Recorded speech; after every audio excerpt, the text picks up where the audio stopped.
Muy bien, pues estamos en el último de los profetas menores, que es Malaquías. Ahora, decidme una cosa. A ver, esto... Vale. ¿A quién de vosotros le gustaría encontrarse con un ángel de Dios? No, hay algunos que si no llevan Pampers no quieren.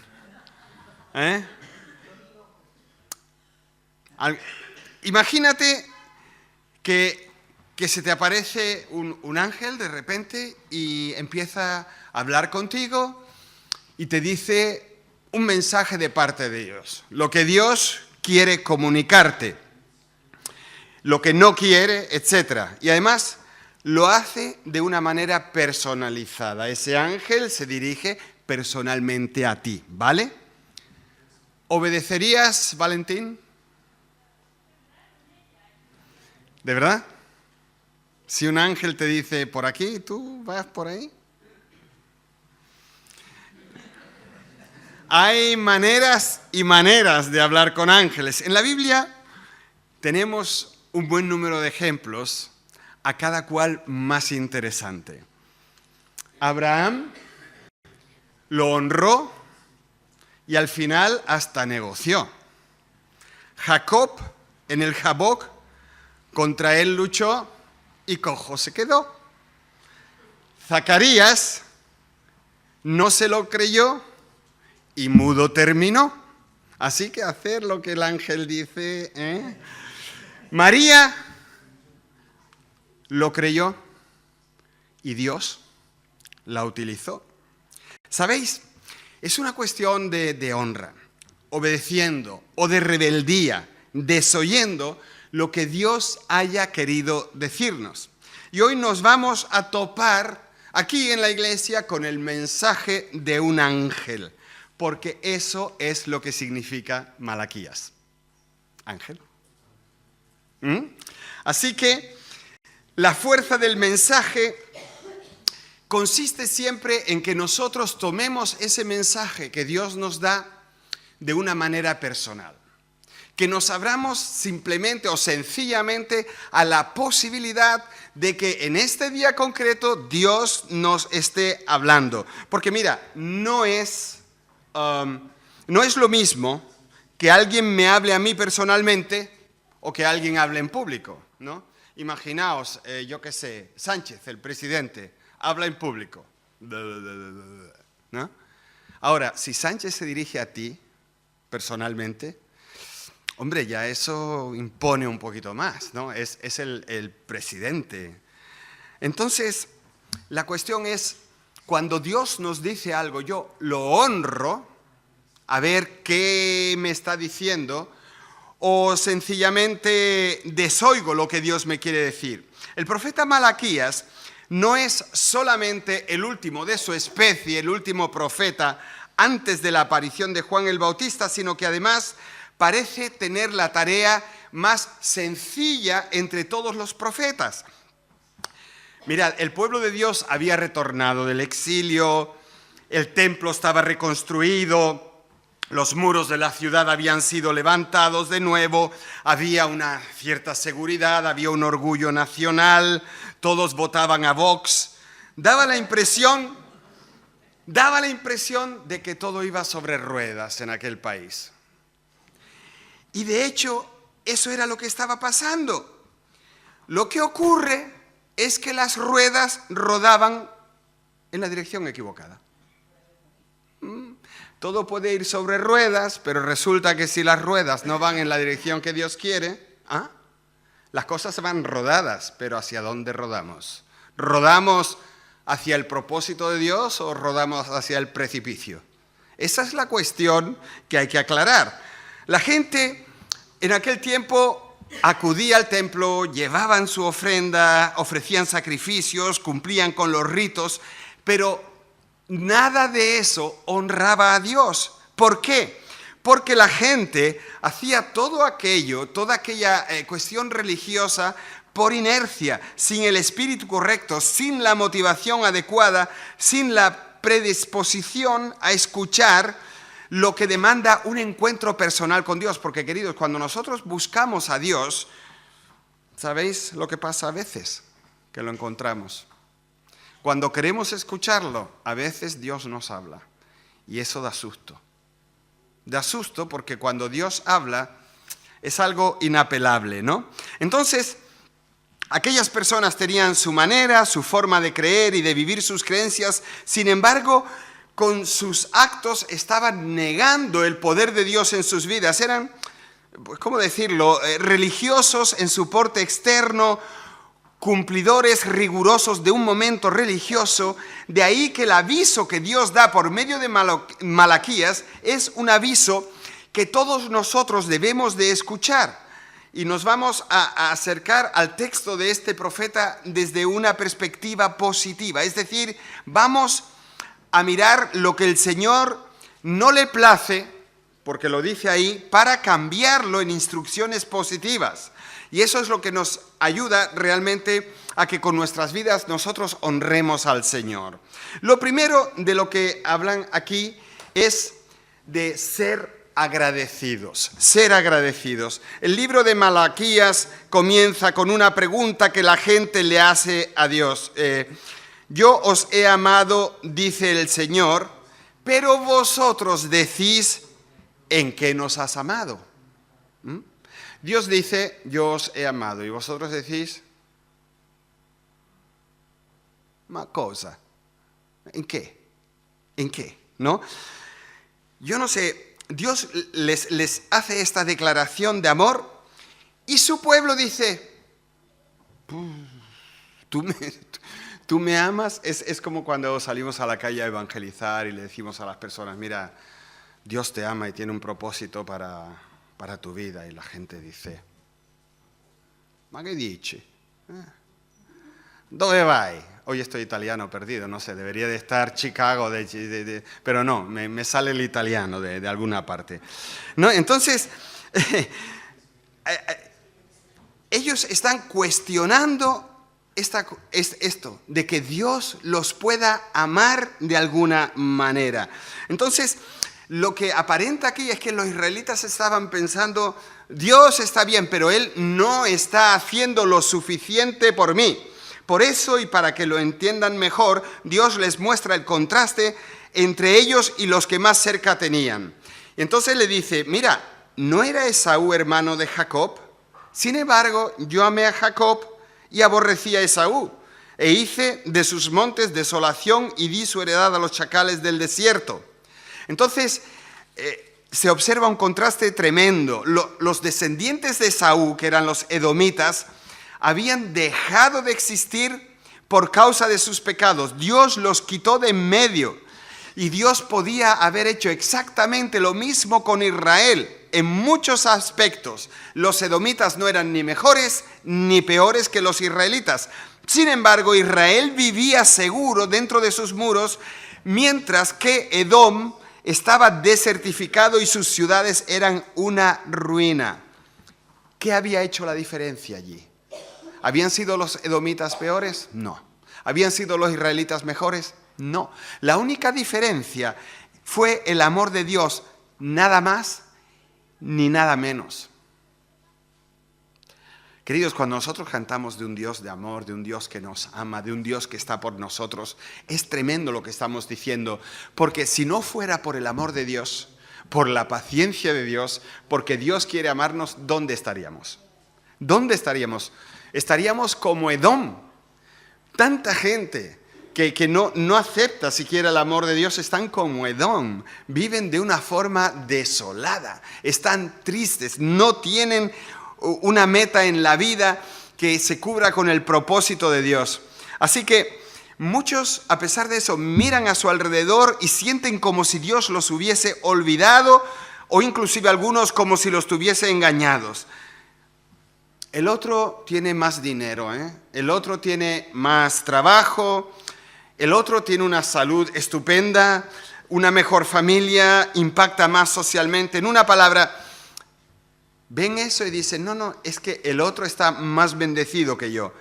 Mira, quien vea los asuntos de esta manera no ve las cosas claras. Es posible que tú sientas que otro está siendo más bendecido que tú. Sin embargo, nos hemos de dar cuenta de que lo que realmente merecemos no es que Dios nos bendiga. ¿Tú qué te crees que te mereces? ¿Tú te mereces la bendición de Dios? ¿Tú mereces que Dios te ame? ¿Tú mereces que Dios se preocupe por ti? ¿Te mereces acaso que Dios te cuide? ¿Te mereces que Dios te proteja? ¿Te mereces que Dios te dé un coche? ¿Es eso lo que tú te mereces? ¿Tú qué te mereces? Adolfo, ¿tú qué te mereces? ¿Un barco nuevo? De hecho, lo que nos merecemos es un buen azote en el cogote, ya que estoy de poeta también. Queridos, realmente, si nosotros miramos nuestras vidas, podemos decir, Señor, cuánta bendición hay aquí, cuánto amor hay aquí. Y más que quejarnos, deberíamos de sentirnos la gente más feliz sobre la tierra. No solamente porque sabemos que nuestros pecados han sido perdonados, sino porque cualquier cosa que nos suceda, lo que está haciendo es acercándonos al Señor. Ni más ni menos. ¿Estamos bien? Nos acerca al Señor. ¿Estamos mal? Nos acerca al Señor. ¿Estamos a tope? Nos acerca al Señor. ¿Estamos muriéndonos? Pues más cerca del Señor todavía.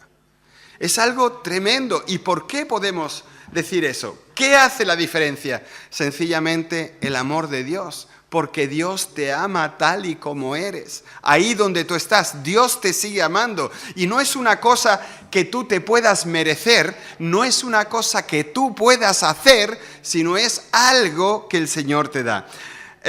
Yo no sé si conocéis a personas que están abonados a la queja. ¿Conocéis personas que están abonados a la queja? Si les pagaran por cada queja que tienen, serían multimillonarios. Yo conozco a más de uno, ¿sabes? No importa lo que tengan, no importa lo que vivan, no importa lo bien que les vaya, no importa que si se comparan con el vecino les va mucho mejor, siguen sintiéndose unos desgraciados porque todo está mal. Y venga a quejarse, y venga a quejarse. Actúan como niños maleducados. Yo conocí a una persona que ya no está en mi familia, pero que era así. Era así. ¿Sabéis lo que es eso? Tener que aguantarlos. Menos mal que estamos a 2000 kilómetros de la familia. Y yo decía, Señor, muchas gracias que no tengo que verlo cada fin de semana, porque me la amargaría. Cualquier cosa era un motivo de queja. Cualquier cosa estaba mal. ¿Sabes? Es precisamente así como Dios nos ve cuando nos quejamos de que no nos obsequia con tanta gracia como a otros, de que no tenemos lo mismo que los demás, que no nos cubre con las mismas bendiciones materiales o qué sé yo. Porque, ¿qué es lo que el Señor nos ha dado realmente, queridos? Mira, el Señor nos da perdón de los pecados. ¿Sabéis lo que es eso? Perdón de los pecados. Ese alivio tremendo de que realmente su sangre limpia cualquier pecado. O la garantía de la vida eterna. Justo de eso empecé a hablar la semana pasada y ya en el futuro hablaré aquí. La garantía de la vida eterna. Saber que somos salvos. Y que eso es un regalo de Dios y que eso no nos lo quita nadie, aunque no nos pille confesados. El Espíritu Santo vive en nosotros, es otro regalo de Dios. Esa chispa que tú notas en ti, esa alegría, ese gozo, ese deseo del Señor, ¿quién lo hace? ¿Tú? No, eso es el Espíritu Santo en ti. O por ejemplo, el hecho de que somos sus hijos y como hijos somos herederos, amados de todas maneras, pero imaginaos, herederos de las riquezas eternas, Dios nos lo promete, tenemos promesas de bendiciones eternas, sabemos que Él nos está protegiendo, sabemos que Jesucristo está orando siempre, intercediendo a nuestro favor. Yo no sé realmente si tenemos un motivo de queja, podemos ser tan agradecidos por tanto que Dios nos da. De hecho, cada día deberíamos de arrodillarnos delante de Él para darle las gracias por todo lo que sabemos y lo que vemos que nos da. Alguien nos dijo que el corazón agradecido hay que abonarlo, hay que entrenarlo, porque tenemos tantas cosas y no nos damos ni cuenta. Y entonces la propuesta era, por la noche, cuando tú te vas a ir a la cama, coge un papel y escribe 10 cosas que tú le estés agradeciendo a Dios en ese día. 10 cosas. ¿Sabéis que al principio resulta difícil? ¿Qué me dio Dios hoy? ¿Dónde ha estado Dios hoy? Y te pones así, pero cuando empiezas ya al segundo, tercer día, al cuarto, ya te resulta tan fácil que tú dices, ¿solo 10 cosas? Solo 10 cosas. Y te das cuenta de cómo Dios está alrededor de tu vida. Queridos, lo primero que nos dice el ángel del Señor es, sed agradecidos. Mirad cuánto os he dado. Mirad con cuánto os he obsequiado. Mirad las promesas que hay para vuestra vida. Ahora, lo segundo que vemos aquí es de darle lo mejor al Señor. Porque este asunto no es solamente el título de una de las canciones que más nos gusta cantar, ¿no? ¿Cuál era esa? Te daré lo mejor de mi vida. Te daré lo mejor cada día. ¡Oh, qué mentirosos somos! ¡Qué mentirosos somos! Cada vez que canto esa canción se me cae la cara de vergüenza, se me ponen las orejas coloradas. Aquí en los versículos 6 al 14 del primer capítulo, se habla de que el hijo honra a su padre, el siervo a su señor, y el Señor quiere ser honrado, quiere que lo teman, ¿no? Y dice, pero realmente habéis menospreciado mi nombre. Y los sacerdotes dicen, ¿en qué hemos menospreciado tu nombre? Y dice, mira, ofreciendo sobre mi altar pan inmundo. Y con eso decís que la mesa del Señor es despreciable. Y cuando entregáis un animal, dice, me entregáis animales cojos y ciegos.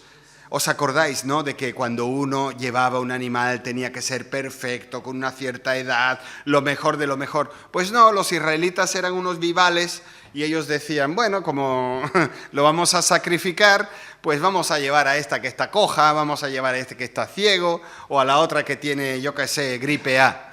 La cuestión es que llevaban a los animales enfermos para entregárselos a Dios. Que el pan era una asquerosidad que le ofrecían a Dios. Y Dios dice, eso me tiene realmente enfadado. Dice, también decís, ¡ay, qué fastidio! Y con diferencia lo despreciáis, dice el Señor de los ejércitos. Y traéis lo robado, lo cojo, lo enfermo, así traéis la ofrenda. Queridos, la cuestión es lo siguiente. ¿Nosotros le damos lo mejor al Señor o le estamos dando las sobras? Pensadlo, por favor. ¿Cómo trataban ellos al Señor? ¿Cómo trataban las cosas del Señor? Pues con menosprecio. Ellos no las valoraban para nada con el debido honor. Mientras que ellos pensaban que estaban cumpliendo la ley a pie juntillas, Dios les dice que lo que le están dando son simplemente los restos, las migajas, las sobras. Quizás hasta se ponían a cantar allí en el templo, te daré, te daré. Y el Señor dice, no veas, si esto es lo mejor, los pobrecitos míos cómo estarán en casa. Pan duro, pan mugriento, animales enfermos, Dios mío, cómo estarán en su casa. No, le daban al Señor las sobras, lo viejo, lo puerco, lo que no les servía a ellos. Pero nosotros no somos así, ¿verdad? Nosotros le damos lo mejor, cada día, ¿verdad? ¿Verdad que sí? ¿Por qué no oigo yo amén? ¿Por qué no? Por favor, hermana, no te pases, que de verdad no es así, no es así. Mira la pregunta que les hace Dios en el versículo 8. Y cuando presentáis el cojo o el enfermo, el animal, ¿no es malo? ¿Por qué no lo ofreces a tu gobernador? ¿Se agradaría de ti o te recibiría con benignidad? El Señor le dice, mira, vamos a hacer una prueba. Lo que me estáis dando a mí, llevádselo al gobernador, a ver cómo reacciona. Tú te puedes imaginar ir al alcalde de Málaga o al gobernador civil y llevarle una oveja ciega. Mire usted, le traigo este regalo. Y el hombre dirá, ¿pero qué le pasan los ojos a este bicho? ¿No? O le llevas pan y le dices, es pan alemán, aunque tiene 5 meses, pero es pan alemán. Y el hombre dirá, ¿qué quiere? ¿Que construya mi casa con ese, con eso? ¿Qué pasa? No se lo daríamos ni a nuestro enemigo. Claro, el Señor dice, anda, llevad lo que me traéis a mí, llevádselo al gobernador, a ver cómo reacciona. Vamos, le cortaría las orejas. Hermano, la verdad, lo que nosotros le damos al Señor es lo mejor. O le damos las sobras de nuestro tiempo, las migajas de nuestra pasta, lo poquito que nos queda de una cosa o de otra. Es una cuestión que tenemos que pensar en la honra del Señor. Y la honra del Señor es algo que demanda todo nuestro ser, somos sus hijos, ¿no? Yo estuve ahora con Timoteo allí en Estados Unidos y él se había tomado una semana de vacaciones para poder estar conmigo. Si él no se toma esas vacaciones, yo no voy. ¿Por qué? Porque no hubiera quedado sino las migajas del tiempo. Si él trabaja no sé cuántas horas al día, a veces trabaja 13 horas al día, imagínate lo que me hubiera dicho ese día. Ese día me hubiera dicho, buenas noches, papá. Y yo me hago un viaje de 10.000 kilómetros para que me diga buenas noches, papá. No, yo quiero de mi hijo su tiempo. Y yo invierto para poder hablar con él, estar con él, poder pasear con él, escucharlo. Nosotros, ¿cómo pensamos que es con Dios? ¿Le damos realmente lo mejor? ¿Entendemos que es una cuestión de honra? Mira, fíjate, a ver, probablemente tú me vas a contestar, Alina, ¿tú vas al trabajo cuando no tienes nada mejor que hacer? ¿O cuándo vas al trabajo? Siempre, siempre. ¿Y qué te pasaría si tú haces tu trabajo solo a medias? ¿Entendéis todos, no? Es rumano. Significa cualquier cosa, ¿no? ¿Qué ocurre si tú trabajas a media máquina, compañero Adolfo? ¿Qué pasa si tú trabajas a media máquina y le dices a tu jefe, estas 2 horitas tira tú de la red que yo me quedo aquí sentado? Te tira al agua, vamos. No, te pone de carnada. Sí, ¿no? O imagínate que tu jefe te dice lo que tienes que hacer y tú no lo haces. No durarías mucho en tu trabajo, ¿verdad? Sabes, no solamente no seríamos el empleado de la semana, sino que probablemente no estaríamos ni empleados, ¿no?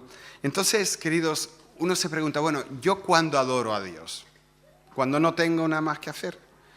¿O lo sigo de una forma tibia, lo dejo de lado? Pongo mis valores por encima de sus mandatos, mis deseos por encima de los suyos. Y es que muchas veces lo hacemos así. Muchas veces lo hacemos así. La manera de mostrarle a Dios nuestro amor es dándole lo mejor de lo mejor en cualquier área que se nos pueda ocurrir ahora. A Él debemos de darle la prioridad de nuestro tiempo, de nuestra energía, de nuestra atención, de nuestra dedicación. ¿Sabes? Cuando no le damos a Dios lo que le damos a nuestro jefe, cuando no le damos a Dios lo que le damos a nuestra esposa o esposo, a nuestros hijos, a nuestras aficiones, a nuestro programa favorito o al juego de ordenador, pues estamos proclamando a los 4 vientos, Dios no es tan importante para mí como esto. A mí me duele tremendamente, ¿no?, de ver cómo algunos jóvenes se pegan 8 horas en el ordenador sin problemas y cuando los invitas a orar, a los 20 minutos ya están cansados. Es triste con los jóvenes y es más triste con los mayores. Es más triste con los mayores. Entonces, lo tercero que Malaquías nos dice es que nosotros debemos de exaltar al Señor y no a nosotros mismos. En Malaquías 2, del 1 al 9, el Señor le habla a los sacerdotes y les dice, entre otras cosas, mi pacto era de vida y paz. mira, cuando servimos a Dios, es a Él a quien queremos placer y honrar, es a quien queremos darle todo y no a las personas. Y cuando tratamos su palabra no es para tocarla, sino para obedecerla. Cuando lo adoramos no es porque nos queremos entretener, sino porque queremos buscar reverentemente su presencia. Queridos, exaltar a Dios es tomarlo muy en serio, tomar muy en serio sus asuntos, ¿no? Hay un ejemplo cómo exaltar a Dios en el hogar. Lo podéis ver en el capítulo 2, los versículos 10 al 16, donde, entre otras cosas, leemos de portarnos deslealmente frente a Dios. Y dice, porque Él ya no mira la ofrenda, ni la acepta con agrado de vuestra mano. Y vosotros decís, ¿por qué? Porque el Señor ha sido testigo entre tú y la mujer de tu juventud contra la cual has obrado deslealmente, aunque ella es tu compañera y la mujer de tu pacto. Pero ninguno que tenga un remanente del Espíritu lo ha hecho así.